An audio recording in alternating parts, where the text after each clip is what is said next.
Hello everyone, welcome back to our channel Arunodayam Creations. Today we are going to discuss about the last topic of our chapter 7, coordination in life processes.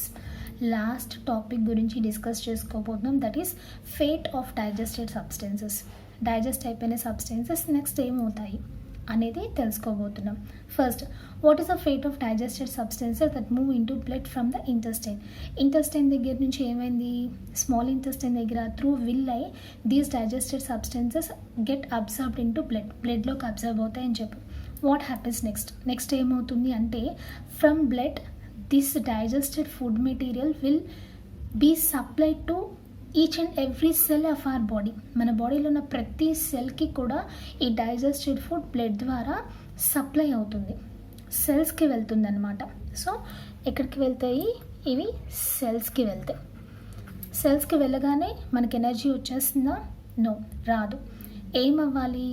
If we want energy from the food నుంచి మనకి energy కావాలి అంటే first ఏమవ్వాలి అంటే it has to get oxidized. Food ఏమవ్వాలి? Oxidize అవ్వాలి. Oxidize అంటే it has to get added with oxygen. ఆక్సిజన్తో యాడ్ అవ్వాలి. ఆక్సిజన్ ప్రెజెన్స్లో ఫుడ్ బ్రేక్ అవ్వాలి. Then only we will get energy from food. మనం తిన్న ఫుడ్లో నుంచి మనకి ఎనర్జీ రావాలి అంటే అది ఆక్సిజన్తో కలిసి ఫుడ్ బ్రేక్ అవ్వాలన్నమాట. ఆ డ్యూటీ ఎవరు తీసుకుంటారు అంటే రెస్పిరేషన్ తీసుకుంటుంది. Respiration will take the responsibility of breaking down this digested food material and releasing energy. Okay, in respiration topic మనం సెకండ్ చాప్టర్లో చదువుకున్నాం, గుర్తుందా మీకు? సో రెస్పిరేషన్లో ఫస్ట్ స్టెప్ ఈజ్ బ్రీతింగ్లో ఏంటి? ఇన్హలేషన్ అండ్ ఎక్సలేషన్ అని 2 స్టెప్స్ ఉంటాయి. సో డ్యూరింగ్ ఇన్హలేషన్లో ఏం చేస్తాం మనం? we will take air తీసుకుంటాము. so many gases are present in air but oxygen which is present in air enters into alveoli. Oxygen ఏమవుతుంది? ఆల్వియోలస్లోకి enter అవుతుంది. From alveolus it enters into బ్లడ్లోకి వెళ్తుంది. బ్లడ్లో we know that red blood cells are present which will take these oxygen మాలిక్యూల్స్ని తీసుకుని oxy హిమోగ్లోబిన్గా convert అవుతాయి. ఒకసారి మీరు సెకండ్ చాప్టర్ రిమైండ్ చేసుకోండి. సో ఏమవుతుంది? ఎయిర్లో నుంచి ఉన్న ఆక్సిజన్ ఏమవుతుంది? It enters into alveolus and then it enters into బ్లడ్లోకి వెళ్తుంది. బ్లడ్లో ఉంచి రెడ్ బ్లడ్ క్యాపిలరీస్ ఏం చేస్తాయి? ఈ ఆక్సిజన్ని తీసుకుని ఆక్సీ హిమోగ్లోబిన్ రెడ్ బ్లడ్ సెల్స్లో ఉన్న హీమోగ్లోబిన్ అనే పిగ్మెంట్ ఈ ఆక్సిజన్తో కలిసి ఆక్సీ హిమోగ్లోబిన్ అనే కాంపౌండ్గా ఫామ్ అయ్యి ఏమవుతాయి? ఈ ఆక్సిజన్ మాలిక్యూల్స్ని ఈచ్ అండ్ ఎవ్రీ సెల్కి పాస్ చేస్తాయి. సెల్స్లో ఏముంటాయి? మైటోకాండ్రియా ఉంటాయి. So these are called as power houses of the cell అని చెప్పుకున్నాం. సో ఈ మైటోకాండ్రియాలో సెల్యులార్ రెస్పిరేషన్ అనే ప్రాసెస్ జరిగి ఏమవుతుంది? Finally energy is released. ఫైనల్గా మనకి ఎనర్జీ అనేది రిలీజ్ అవుతుంది. Okay, this process takes place during ఇన్హలేషన్లో జరుగుతుంది అనమాట. అండ్ డ్యూరింగ్ ఎక్సలేషన్లో ఏం జరుగుతుంది? Carbon dioxide which is produced as a waste product in సెల్స్లో ప్రొడ్యూస్ అయిన వేస్ట్ గ్యాస్ కార్బన్ డైఆక్సైడ్ ఏమవుతుంది? It will take reverse direction from cells. This carbon dioxide enters into బ్లడ్లోకి ఎంటర్ అవుతుంది. నెక్స్ట్ బ్లడ్ నుండి it enters into ఆల్వియోలస్లో నుంచి it will move out of our బాడీలోంచి బయటకు వెళ్ళిపోతుంది అనమాట. సో ఇది ప్రాసెస్ జరిగేది. సో మనం తీసుకున్న ఫుడ్ డైజెస్ట్ అవుతుంది. డైజెస్టెడ్ ఫుడ్లో నుంచి ఎనర్జీ రావాలంటే ఆక్సిజన్తో కలవాలి. సో ఈ ఆక్సిజన్ని తీసుకొచ్చే బాధ్యత ఎవరు తీసుకుంటున్నారు? రెస్పిరేషన్లో, బ్రీతింగ్ అనే స్టెప్లో, ఇన్హలేషన్లో జరుగుతుంది. అండ్ ఈ ప్రాసెస్ అంతా జరిగిన తర్వాత ఎనర్జీ రిలీజ్ అవుతుంది కదా. So waste product carbon dioxide కూడా రిలీజ్ అవుతుంది. సో అక్కడ నుంచి ఏమవుతుంది? కార్బన్ డైఆక్సైడ్ ఎక్సలేషన్ స్టెప్లో బయటికి వెళ్ళిపోతుంది. ఓకే, ఇక్కడ ఒక క్వశ్చన్ ఇచ్చారు చూడండి, where is energy stored? So mitochondria దగ్గర సెల్యులర్ రెస్పిరేషన్ జరిగి ఎనర్జీ రిలీజ్ అవుతుందని చెప్పుకున్నాం కదా. So this energy is stored in ఎక్కడ స్టోర్ అవుతుంది అంటే in mitochondria in the form of ATP. మైటోకాండ్రియాలో స్టోర్ అవుతుంది in the form of ATP, adenosine triphosphate ఫామ్లో స్టోర్ అవుతుంది. That's why it is called as ఏటీపీని energy currency of the cell అని చెప్తాము. అండ్ మైటోకాండ్రియాని power house of the cell అని పిలుస్తాం. Next, which system do you think will remove the excess salts from our body? So మన బాడీలో ఎక్స్ట్రాగా ఉన్న సాల్ట్స్ని ఏ ఆర్గన్ సిస్టమ్ రిమూవ్ చేస్తుంది అని అడిగాడు. ఎక్స్క్రీటరీ సిస్టమ్ రిమూవ్ చేస్తుంది. Excretory system. What would be the path of salt removal from gut to the outside of our body? So మన బాడీలో సాల్ట్ ఉంది కదా, మన డైజెస్టివ్ ట్రాక్లో తీసుకున్న ఫుడ్స్లో సాల్ట్స్ కూడా ఉంటాయి కదా. ఈ సాల్ట్స్ మన డైజెస్టివ్ ట్రాక్ నుంచి బాడీ బయటకి ఎలా వెళ్ళిపోతాయి అని అడిగాడు. ఎలా వెళ్ళిపోతాయి మీకు గుర్తుంది, లార్జ్ ఇంటెస్టైన్లో reabsorption of water and salts takes place అని చెప్పుకున్నాం మనం ప్రీవియస్ వీడియోలో. సో లార్జ్ ఇంటెస్టైన్లో వాటర్తో పాటుగా ఎక్స్ట్రా అమౌంట్ ఆఫ్ సాల్ట్స్ ఉన్నాయి కదా, అవి అబ్జర్వ్ అవుతాయి కదా బాడీలోకి. సో అవి బాడీకి కావాల్సినంత సాల్ట్స్ అన్ని యూజ్ చేసుకుని మిగతా ఎక్స్ట్రా అమౌంట్ ఆఫ్ సాల్ట్ ఏమవుతుందంటే from large intestine it enters into బ్లడ్లోకి వెళ్తుంది సాల్ట్స్. అండ్ బ్లడ్ నుంచి కిడ్నీస్ తీసుకుంటాయి ప్యూరిఫికేషన్ ప్రాసెస్లో. కిడ్నీస్ ఏం చేస్తాయి, వేస్ట్ ప్రోడక్ట్గా ఆ సాల్ట్స్ని యూరిన్ ఫామ్లో బయటికి రిలీజ్ చేస్తాయి. Okay, so from large intestine to blood to kidneys to outside in the form of questions. Next paragraph చూడండి.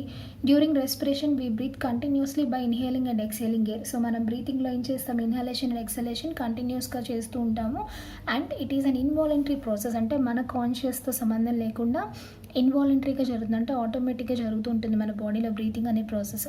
And this involuntary process is control by medulla oblongata of autonomous nervous system. మన బ్రెయిన్లో మెడిల్లో oblongata part ఉంది కదా, so అది control చేస్తుంది బ్రీతింగ్ని, which comes under autonomous nervous system.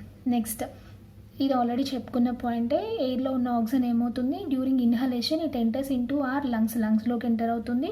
And from alveolus the oxygen enters into బ్లడ్లో haemoglobin ద్వారా it enters into సెల్స్లో ఏమవుతుంది, సెల్యులార్ రెస్పిరేషన్ జరిగి ఎనర్జీ అనేది రిలీజ్ అవుతుంది. How does this process go అని, సో ఈ ప్రాసెస్ ఎలా కంటిన్యూ అవుతూ ఉంటుంది, మళ్ళీ ఆక్సిజన్ మాలిక్యూల్స్ బయట నుంచి బాడీలోకి ఎంటర్ అవుతూ ఉంటాయి, కార్బన్ డైఆక్సైడ్ బయటకు వెళ్తూ ఉంటుంది. సో ఈ ప్రాసెస్ కంటిన్యూస్గా ఎలా జరుగుతుందంటే by circulatory system, with the help of circulatory system. So oxygen lungs దాకా వచ్చింది కానీ సెల్స్ దాకా ఎవరు తీసుకెళ్తున్నారు, బ్లడ్డే కదా తీసుకెళ్ళేది. ఒకవేళ సర్క్యులేటరీ సిస్టమ్ అనేది అక్కడ కోఆపరేట్ చేయకపోతే వచ్చిన ఆక్సిజన్ లంగ్స్లోనే ఉంటుంది, then there is no use of it. దానివల్ల యూజ్ ఏం లేదు.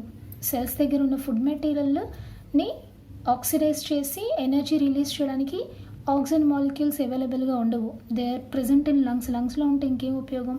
సో ఇక్కడ ఎవరు హెల్ప్ చేస్తున్నారు, ట్రాన్స్పోర్టేషన్ అంటే సర్క్యులేటరీ సిస్టమ్ హెల్ప్ చేస్తుంది అనమాట. The process of digestion is a very complicated process and it involves many internal organs and organ systems. So ఇప్పటి వరకు మనం డైజెషన్లో హంగర్నెస్ నుంచి స్టార్ట్ చేసి final utilisation of food material నుంచి ఎనర్జీ రిలీజ్ అవ్వడం వరకు మాట్లాడుకున్నాం.